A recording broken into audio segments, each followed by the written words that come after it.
Orang yang sakit diabetes atau gula darah tinggi itu persepsinya apa sih? Masalahnya terlalu banyak makan gula gitu ya.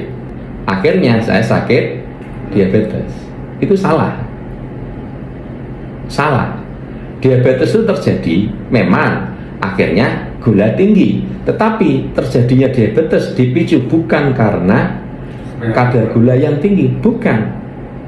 Karena tubuh gagal mengolah lemak menjadi asam lemak.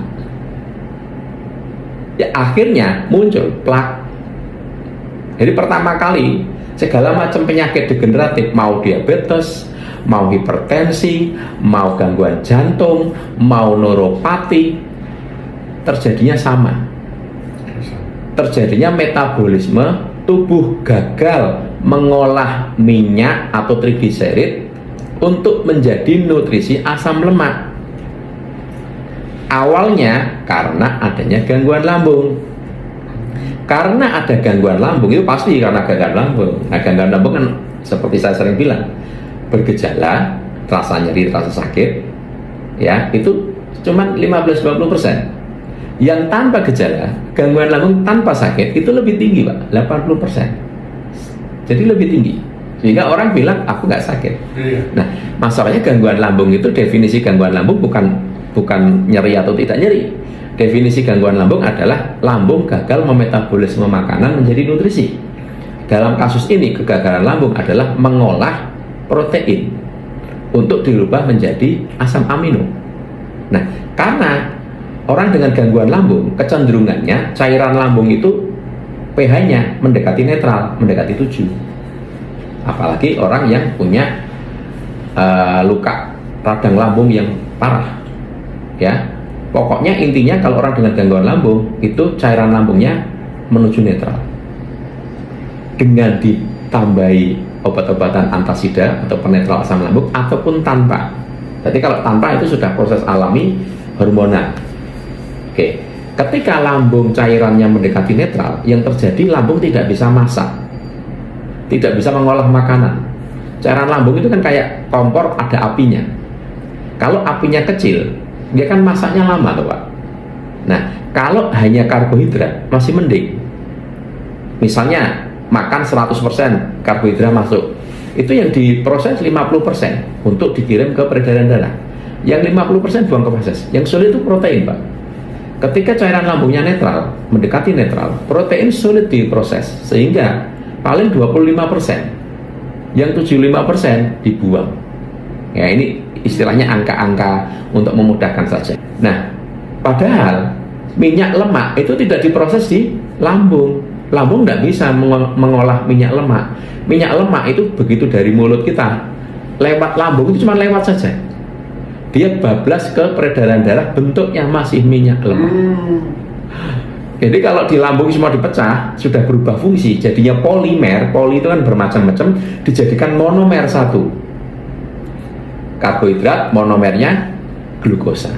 Protein polimer dirubah menjadi asam amino. Minyak trigliserid, lemak trigliserid itu polimer. Ke lambung itu lewat tok, ke darah tetap bentuknya polimer. Masih minyak. Cuman minyaknya disalut sama kilomikron, jadi bentuknya kayak klepon, ngerti ya? Tapi bentuk minyak masih utuh bentuk minyak. Nah, minyak itu pemecahannya ada di darah, di peredaran darah. Yang memecah minyak adalah enzim lipase. Jadi enzim lipase itu kayak gunting, dia memecah minyak, kena enzim lipase kayak dipotong, kayak gunting gitu. Jadi dua, gliserol sama asam lemak. Gliserol dikirim ke liver, ke hati. Asam lemak itu makanan sel. Nah, enzim lipase dari mana? Enzim lipase itu didapat dari asam amino. Asam amino didapat dari protein. Nah, orang dengan gangguan lambung kan sulit mengolah protein, sehingga asam amino yang naik ke darah nggak banyak. Ingat betul ya, 25%, sisanya kebuang ke feses. Nah, suatu saat minyak lemaknya banyak, stok enzim lipasenya habis, dan proteinnya kan sedikit. Jadi enzim lipasenya habis, minyak lemaknya masih banyak. Singkat kata, minyak lemak ini jadi plak. Nah, plak ini yang bikin orang gangguan jantung karena ada penyumbatan, stroke karena ada penyumbatan, neuropati karena ada penyumbatan plak. Diabetes itu yang sama. Minyak lemak ini menutupi reseptor sel. Jadi sel tidak bisa makan glukosa, makan asam lemak tanpa ada perintah dari insulin. Tidak bisa. Memang sunatullahnya gitu. Jadi walaupun banyak makanan, tapi kalau insulinnya tidak ngasih tahu ke sel, sel nggak bisa makan. Ngasih tahu nih, ibarat kata kayak ketuk pintu, dok sel di luar ada makanan, nah baru selnya buka pintu diambil. Tapi kalau tanpa ada perintah tidak bisa. Nah, ketika pintu sel tadi, reseptor selnya tadi, pintunya ya, itu ketutup minyak lemak, maka sel nggak denger, selnya budek, maka terjadilah resistensi insulin. Yang tadinya butuh cuma 1, karena tebel butuh 2 insulin, tambah tebel lagi butuh 5 insulin, tambah tebel lagi butuh 10 insulin baru bisa buka. Nah, nek tambah bukanya harus insulinnya banyak, yang berat organ apa? Pankreas. Akhirnya ketika dibutuhkan 20 insulin, pankreasnya cuma mampu bikin 18. Karena kan tebel minyaknya, tambah tebel. Orang kan makan terus. Akhirnya apa yang terjadi? Gula naik. Oh, kamu gula darah nih, kadar gulamu naik. Jadi sebenarnya orang diabetes itu kadar gula naik karena apa? Pertanyaannya, karena nggak bisa dimakan sama sel. Kenapa nggak bisa dimakan sel? Karena ada minyak plak menyumbat pintu reseptor. Pertanyaannya, diabetes terjadi karena apa sekarang?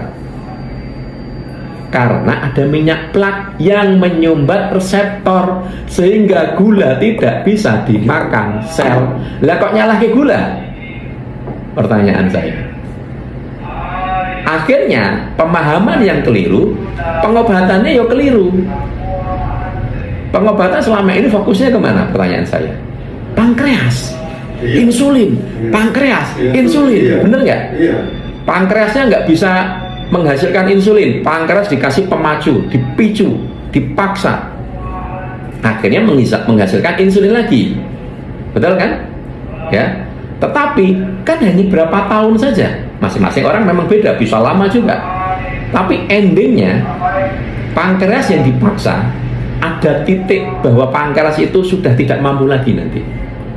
Akhirnya ketika minum obat, pankreas sudah nggak ngefek. Titik itu akan datang.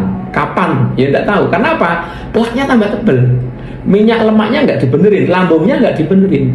Akhirnya insulin walaupun sudah dikasih obat-obatan, akhirnya pankreasnya juga off lagi. Akhirnya dibilang, oh pankreasmu mati. Nek pankreas mati, akhirnya apa? Masuk cairan dari luar. Bisa buka lagi, tapi dosisnya tambah naik, tambah naik, tambah naik. Sekarang pertanyaan saya kembali, orang diabetes karena glukosa atau karena minyak lemak masalahnya, dasarnya? Ayo, pahami itu. Ngertinya kan karena glukosa. Salah, glukosa itu korban. Apakah karena pankreas? Salah, pankreas juga korban. Nah, kalau mengobatinya salah paham, bisa sembuh nggak?